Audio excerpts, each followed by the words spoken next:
Hi guys, and welcome to the Devonshire Dis, a Devonshire take on all things Disney. Today, we're going to kick off our Flashback to Feb series by covering Travel Day. And the more organised side of Devonshire Dis joins us. Let's get into it.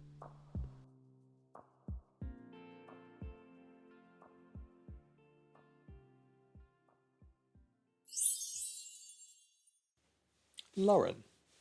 Hi. Thank you for joining me today on this episode, this Flashback to Feb, to our trip. Lauren is our more organised eye when it comes to Devonshire Dis. She's the one that does all the planning, all the spreadsheets, and make sure we are where we need to be on time when it comes to the trips that we have taken in the past, and especially this one being our first trip with our little princess in tow. I'm the one to take the stress out of it. Exactly. Today in this episode, we're going to take a look at our experience with the travel, heading up to Manchester Airport from Devon, and also our flight over to WDW with Virgin. So first and foremost, we need to escape the West Country and head up the motorway to Manchester Airport. How did you find that with regards to, first of all, manoeuvring the M5 and the M6? I think it all went pretty smoothly, to be fair. It was more the travel day itself was stressful because in February we had the COVID test. So we had the extra stress of that first thing in the morning with the results getting back to us at 9:30 for us to say that we could actually go on our holiday. But the travel itself up to Manchester I didn't think was too bad. It was all pretty straightforward. Penny was really good. She didn't really whinge at all about the 3-hour car journey. We only did one stop for tea. I think we got to the Premier Inn at about 8ish. Yeah. Which was probably really the only hurdle we hit in the travel because our little girl is a creature of habit and very much likes routine. So pushing past the routine was a little bit tricky. But as soon as she got to the room and realised she had a double bed to herself, she was very happy about it. Yeah, to reiterate, at the time, the COVID measures were certainly in full force in comparison to what they are now. We did need to take a test. We had to travel to actually our local airport, Exeter Airport, which had a marquee out the front in the car park there. We went in, did a quick test, waited half an hour and got the results, which thankfully came back negative for all three of us, and then we started our onward journey up the M5 and then onto the M6 to the Premier Inn, which is just out on the outskirts of Manchester Airport. I found the driving, for the most part, absolutely fine. Traffic was good. It was kind to us. We are Manchester United supporters down here, so we do travel up the M5, M6 quite regularly, especially in years pre our princess being born. So we're used to the drive, and yeah, it was one of the more smooth journeys up. Like you say, Penny was pretty ecstatic when she got into the Premier Inn and realised that not only was she sleeping in the same room as Mummy and Daddy, but she had a huge king-size bed to herself as well, so that was handy. The only issue we had being in a room together was obviously we put her down quite quickly. We decided we wanted to start the holiday that night, so we thought, we'll have a celebratory drink because we've made it to Manchester and we're all negative and the stress has started to decompress a little bit, and we had to enjoy those drinks with the light off in the room. So she would actually go to sleep at 9:30 at night. We tried it with the TV on, but unfortunately she started concentrating on the TV, which she would do, so we turned that off and we enjoyed a very romantic beer and a glass of wine in the darkness of a Premier Inn room. Great start to the holiday. It sounds as good as it was.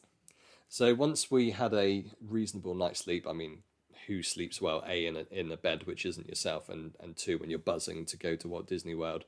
So there wasn't much sleep that occurred, but once we got up and got ready, we headed over to Manchester Airport, and we opted this time to go for the meet and greet, didn't we, at the airport? And I thought that was absolutely fab. I think it's probably going to change the way that we travel just because of the ease of that procedure that they have there. It was probably one of my biggest selling points for having a toddler and getting to an airport.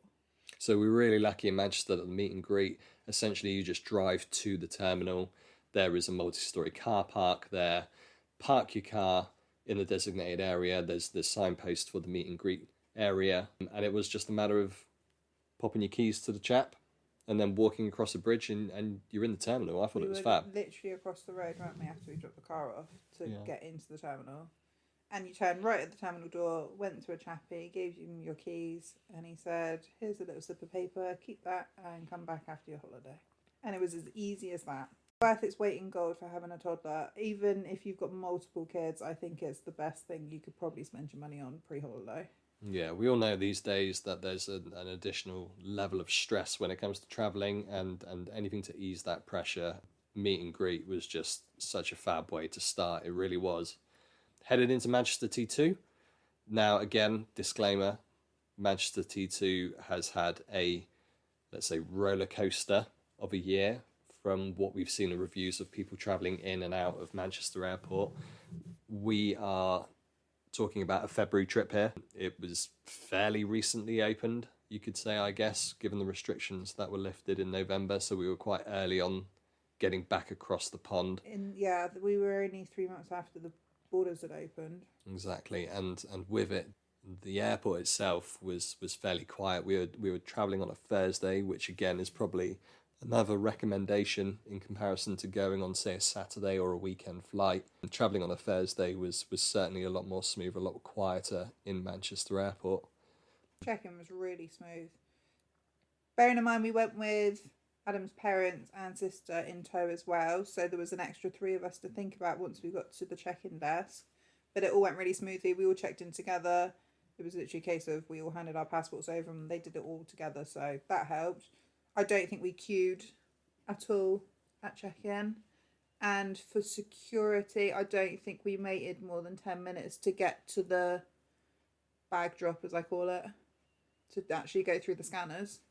Yeah. We probably waited longer to get through the scanners than we did actually waiting to get through security.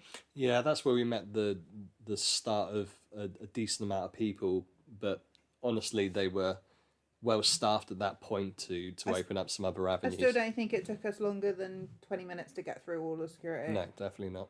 Definitely not. And of course, being just across the road in the Premier Inn, we got to the terminal in a decent amount of time. So again, that eased the level of stress. Again, it's another recommendation in flying these days, especially long haul. Just make sure you've got ample time when you get to the airport. We'd read the horror stories of people having to queue for security and check in, so we got there 4 hours before, didn't we, to make sure, which worked well for us. But if you had an hour and a half queue for security, it's pretty much bang on check-in time. That's it, exactly. And then we decided to spend a decent amount of time by pre-booking a lounge in Manchester T2. Manchester T2 was fairly newly refurbished when we got there as well. It all looked very shiny and new. And with it, we went to the Aspire Lounge, which actually was incredibly new. It was only open for a week at that point. So we thought we'd get a quick bite to eat and a drink, get pennies settled. I'm used to being in an airport for the very first time before, waiting for our gate to be called. So our next experience in the airport was the Aspire Lounge. What did you think of that? It was okay. We didn't have a great experience with it in the sense that because it was so newly opened, they've massively overbooked themselves, which was a little bit of a hurdle that we didn't think we were going to have to face, seeing as most exec lounges aren't fully booked and have a lot of seating left. So the 3 of us were all crammed onto 2 little armchairs right at the back of the lounge in a little cubby corner, weren't we? We were, yeah. But the food and drink was nice. And it was really good help yourself. Like the bar staff for teas and coffees were really helpful. They were always cleaning away the tables. I think we were just unfortunate when we hit it, that it was so busy and so new and so short-staffed, I think, was our downfall.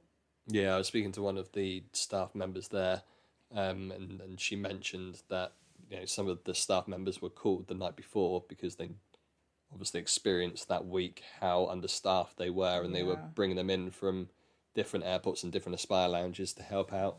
But actually, I mean, hats off to them. The drinks were always replenished, the food was replenished there. Whenever someone had got out of their seat and left, there was a person seating other people as quickly as possible. Unfortunately, there were people that had a bit of a moan and groan because obviously we're paying for this pleasure, and there wasn't enough seating for everyone, and there was a bit of a wait outside. But we'd almost treated it as go and get breakfast, get a coffee, see some planes from the window, but we were never going to spend 3 hours before the gate opened there with Penny. It's just not. It was our first time at a lounge with a toddler, so we'd gone in with quite low expectations of how long we were going to spend there. So to get a good cup of coffee and something to eat for all three of us and a little bit of a chill out for half an hour was a bonus, really. Yeah, 100%. Penny, once she had some food and she had a drink, she was ready to explore the airport, really, wasn't she? Yeah. So that was good. I mean, we got ourselves fed, we had a drink, had a bit of a chat with the family once we caught up with them, and then we went for an explore around T2. We bought Penny one of the trunky, like, hand luggage suitcases where you can have the wheels as well, and that was a good idea. So the one we bought was the Samsonite one. There's obviously various different ranges of the trunky suitcases, but we went for the Samsonite one, mainly because it's the Disney brand, and we like to stay on Disney brand point. She was very much into Frozen at the time, wasn't she? Yeah. But it worked really well because she just sat on it and we pulled her along, and she thought it was really fun, and we got to everywhere quicker than we thought we would at that point. We did take the buggy with us, mainly because we knew we'd need it in Disney because there's no way she was going to walk around Disney the whole time. So we did have the buggy with us that we managed to put our hand luggage onto, so we weren't pulling and lugging ourselves around as well. So that worked really well. No issues with getting through the terminal with that either. Yeah, no, it was a nice little explore. It wasn't too busy when we went either, was it? There was a lot of free seats like next to the windows, so she could quite easily just run up to the windows and have a look. I think that was a key thing with those sort of hand luggage for children is, you know, if it was rammed, if it was wall to wall with people in there on a peak time over the summer on a weekend flight with multiple flights going out of that terminal, being on a trunky might be a little bit more difficult. I couldn't have seen us doing it around Heathrow. No, where there's a lot of people. No. But to be honest, the experience we had with it was fab. Like I said, it freed up your hands to move your luggage, and she's experiencing something fun by, you know, being on the back of a trunky and just riding around an airport. Who doesn't want to do that? So that was a really good experience. That, yeah, definitely a recommendation for us as well if you're travelling with a little one. And they think it's more fun to pack their suitcases, so she thought it was really exciting knowing that was in our suitcase and knowing that all the fun things that she could get out when she got to the plane.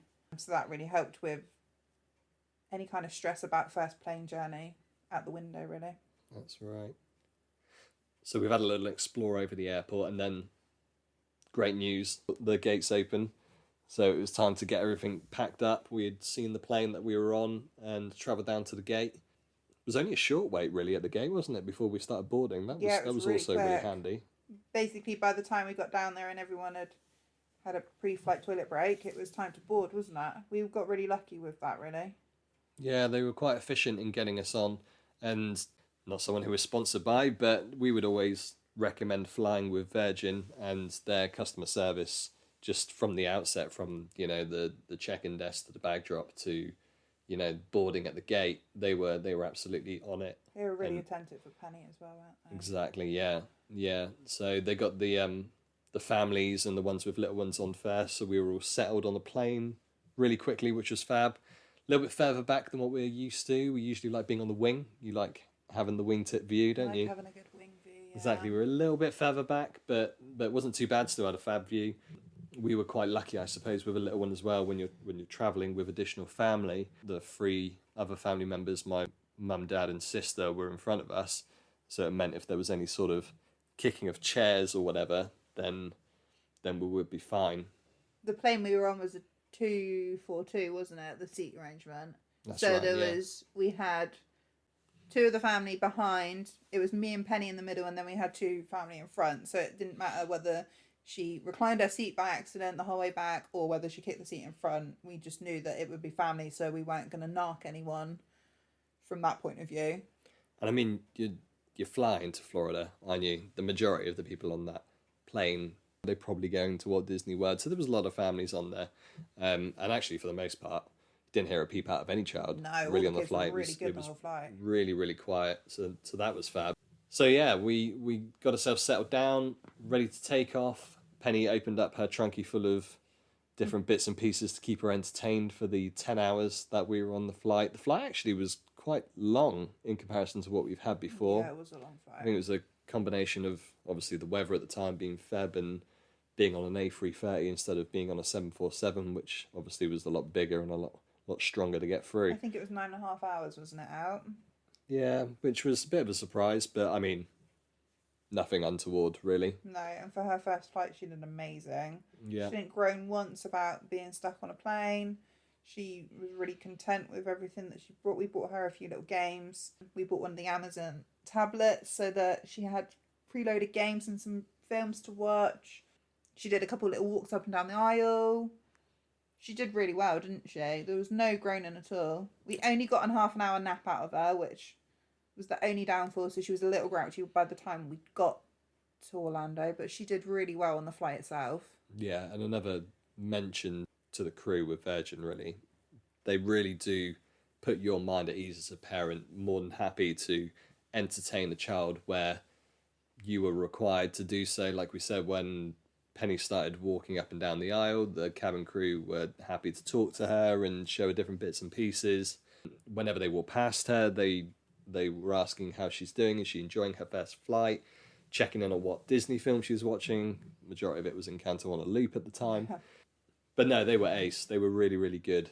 The food selection that we had on the plane as well was really good. The food for adults was good. My meal was wicked. Yeah, I think we got quite lucky with that as well, didn't we? That the food was quite good. We did, and Penny certainly tucked into hers. We so did that bring was a few awesome. snacks for Penny, didn't we? So that we could kind of fill her up before. And she was quite excited by the fact that we'd bought some Chopper Chop lollies before, didn't we? So she had some in for her ears on the takeoff and landing, but they came out a couple of times on the flight as well, didn't they? They did, yeah. Yeah. And those 10 hours flew by, really, to be honest. They really did. You have this assumption in your mind, I guess, going on a flight with a youngster for the first time, that it's going to be a certain level of stress, certain heightened level of stress, and you've got to try and entertain for the 10 hours to make sure you're keeping her in check. But actually, she was good as gold, and as I mentioned, all of the children on the flight were as well. Yeah, she did really good. Even the really little ones, that little 6-monthers, did amazing. We didn't hear any meltdowns through the whole flight, which was incredible, really. There was a bambino on there, wasn't there, and didn't hear a peep out of. No, not at all. They all did They all amazing. slept really well. So once we landed, which was a smooth landing, we got into MCO, and the next potential concern materialised with Immigration. We have been part of horror stories in previous years with immigration. 2018, I think, was 2 hours. I think 2015 was worse and was nearly 3. So we were expecting a long slog to get through immigration. especially given the time that, additional documentation was required with COVID restrictions that were being eased, etc. So you think you plan for the worst, essentially coming in, thinking that it's going to be a decent amount of time that you're going to be stood there. But again, pleasant surprise. We got really, really lucky, being the only flight in from the UK at that point, and no other international flights had come in. We breezed through immigration in less than 10 minutes. From getting off the plane to seeing the man in his little booth, to which, again, I thought they were incredible with Penny and were quite happy to interact with her and chat to her about how the flight was. Because we've had some really stern ones before that are very... question, okay, off you go. Whereas they were really good this time. Yeah. And even baggage was really quick on the other side of it, wasn't it? Yeah. I think, again, it's the Thursday scenario in comparison to flying on a weekend, and it's also, the beginning of opening things back up from an airport standpoint. So we just got lucky, very, very lucky.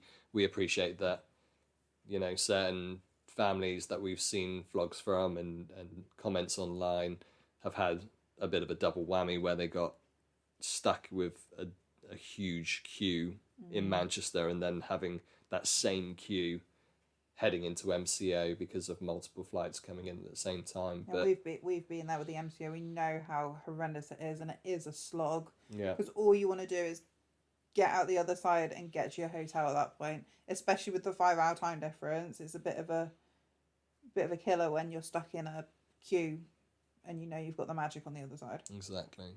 So much appreciated, MCO. More of that in the future, please. Once we finished the formalities of immigration and we were officially allowed to enter the United States of America, we headed to get our bags. Suitcases came as a breeze, which was really fab. One thing we did have to wait for, and wait we did, was the stroller, the buggy. We had to ask someone where it was, didn't we? Because we assumed it would come around the carousel like normal, and yet it was on a random door, the complete other end of the carousels. We were watching a conveyor belt go round and around, and all of these bags reduce.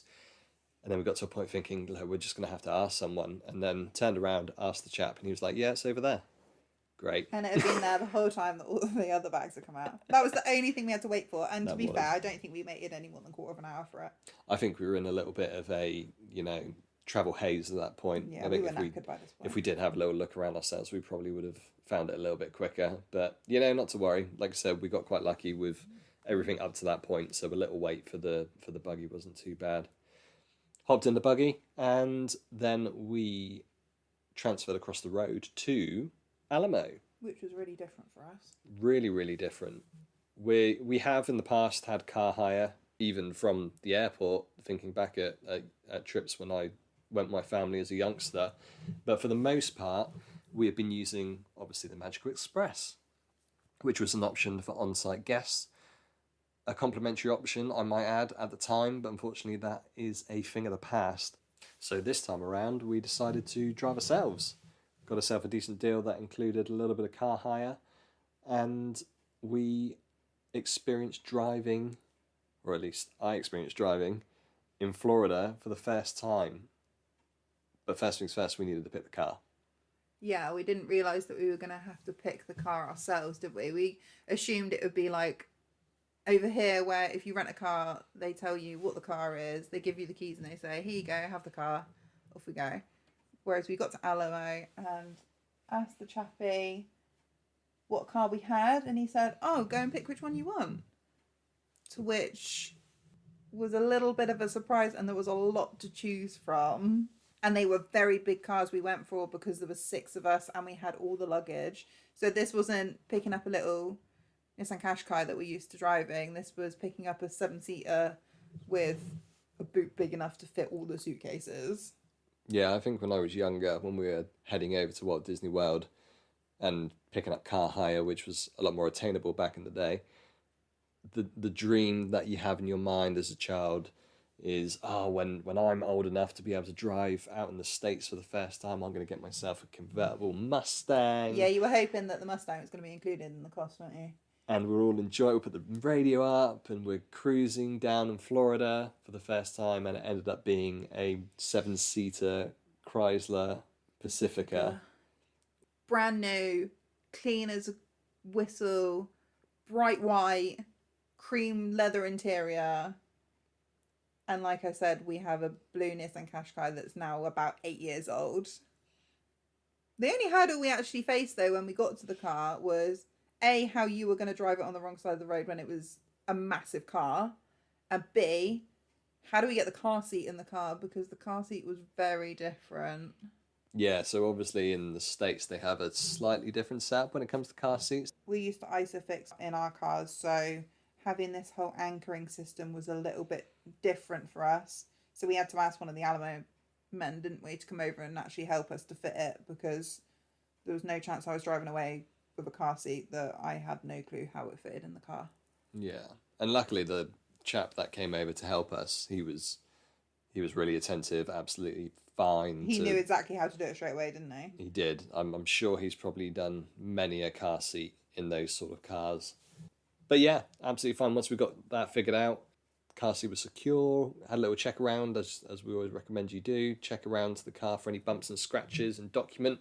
We'd seen a few vlogs where they were documenting the car using their video on their smartphone, Shout out to the Night Strider on that. That was a great tip. Yeah, and we tackled that. We did the exact same to make sure we were covered. But like I said, it was brand new. There wasn't a scratch or a mark on it. It had that new car smell inside as well. It really did. So yeah, we hopped all in, got all the luggage in. Was a bit of a benefit of having such a big car. The luggage slotted in nicely, which was fab. And off we went. Off we went for the first time. Left-hand drive, automatic car in a tank. Driving around a multi-storey car park. Trying to find the exit. That was the first task. We got there, and then once we got there onto the road, we realised that we had to try and find a way of using sat-nav without actually having any data in the US. So that was another fun thing, but cost us a little bit on day one.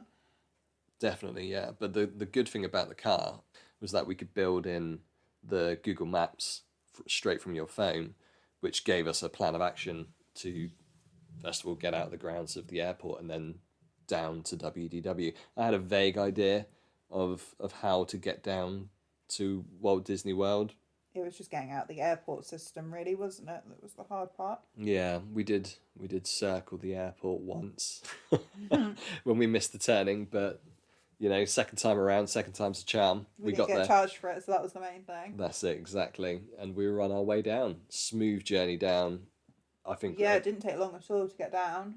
We got very lucky with the timing that we got there because, you know, it was very much rush hour and it could have gone one way or the other. But actually, the roads were pretty clear, which was fab. I think we worked out from the time we got on the road from the time we landed was about 3/4 of an hour, wasn't it?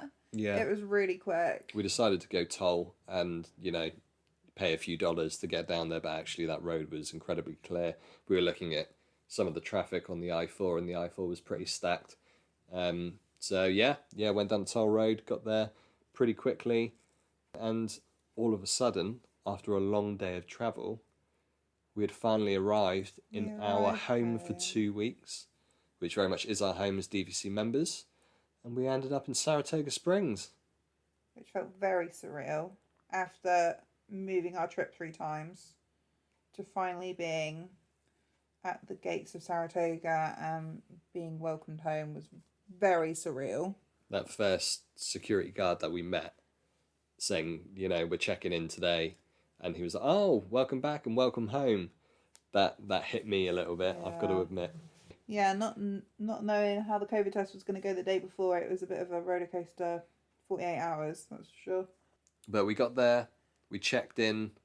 We managed to go straight to the room, didn't we? Straight to the room. That was really interesting. The whole new, you know, mobile check-in.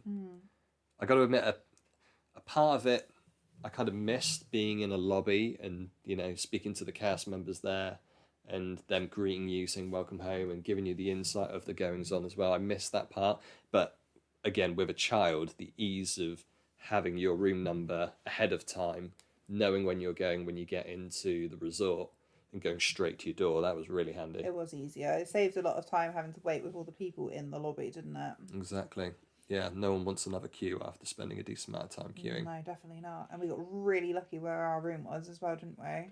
We did. So we ended up in the paddock section of Saratoga Springs. For anyone that has been there, the paddock fairly recently has been refurbished, and the paddock pool area has now received an upgrade where you have a slide with the pool. You also have the paddock grill there, so there's food, there's amenities like drink fill-up stations. They've got a splash pad area for the kids. Nice splash a couple pad little area. Slides. Which there were a fair few actually there when we got there. Bearing in mind now we're talking early evening in February. And yeah, we got a 2-bed villa. The whole family was in the same villa for the first couple of days, and then we split off to 2 1-beds for either side of the family. But that 2-bed villa had a balcony looking straight over the paddock pool. So needless to say, as soon as we walked in, we went straight to the balcony, and the first thing Penny said was, I want to go to the pool now. Let's go swimming. Must have been 6:30. Which, bearing in mind the time difference at this point was like 12 o'clock at night, and she was still like raring to go with excitement at this point. Yeah, so we obliged for a bit, took it for a little bit of a dip, had a welcome to Saratoga Bud Light with lime with something to eat. It's like the first evening tradition, isn't it, of ours? That's it, exactly. And then we crashed for the beginning of our magical holiday. Yeah. Day one travel day. Nailed. Looking back at it now, I'm still surprised how smooth we were able to do it, and a lot of it is obviously down to the elements that we've mentioned with regards to, being a Thursday flight, going with a trusted airline such as Virgin when it comes to customer service, etc. But a huge shout out needs to go to yourself, Loz, with the amount of organisation that you needed to do. It is a holiday that most of you who are probably going to be listening to this know. Walt Disney World trips need planning, need organisation, and I'm glad you had your spreadsheets, etc., and your timings in tow, because it kept it smooth, didn't it, really? Thanks.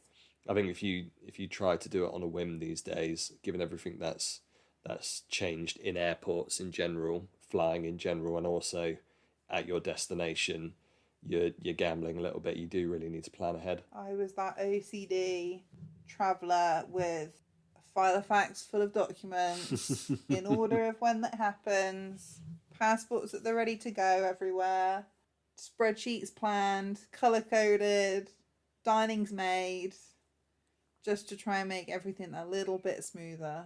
Because we just didn't know what it was going to be like with a toddler in tow, did we? We're so used to doing Disney trips adults only, where you can be easy breezy, and, back when making a dining reservation wasn't really the be-all and end-all of a trip. Whereas now, if you don't make that dining reservation 60 days out, you're probably never going to see that dining reservation again. We had to wait list, didn't we, for a good 3 of our dining reservations for the whole holiday. And one of them only came in 10 days before we went, because someone had cancelled and we managed to snap it up. So yeah, it's not the sort of holiday, unfortunately, you can do a bit very easy breezy anymore, is it? No. And when the travel restrictions were in as well, it made it that much harder, because you wanted to make sure that everything went smoothly and ensure that there was no extra added stress. I'm a stressor. I'm a massive panicker. I'm the person that as soon as I get through security in an airport, I feel much better about life. But the time before it... There's a lot of knee shaking. Yeah. There's a lot of panic to just get it done and out of the way so we can just enjoy the holiday.